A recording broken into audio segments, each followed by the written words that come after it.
नमस्ते दोस्तों, मैं हूं धनजीत राय और ये है आप लोगों का चैनल डिजिट अभयपुरी। तो दोस्तों, आज हम आप लोगों को ले जाएंगे बंगाईगांव डिस्ट्रिक्ट के असम के बंगाईगांव डिस्ट्रिक्ट के अभयपुरी के जहाँ जहाँ मेरा घर है, वहाँ का एक बहुत ही ब्यूटीफुल रिजॉर्ट जिसका नाम है आस्था नेचर होम।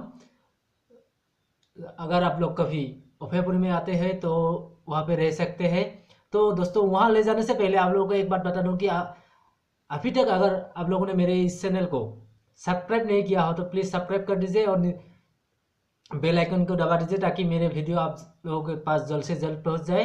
और अगर ये वीडियो आप लोगों को अच्छा लगे तो प्लीज़ लाइक करें। और अगर आप लोगों को कुछ जानना चाहते हो तो कुछ पूछना चाहते हो तो प्लीज़ नीचे कमेंट बॉक्स में कमेंट कीजिए और शेयर करना मत भूलिए। तो दोस्तों, चलो हम अब चलते हैं आस्था नेचर होम के तरफ।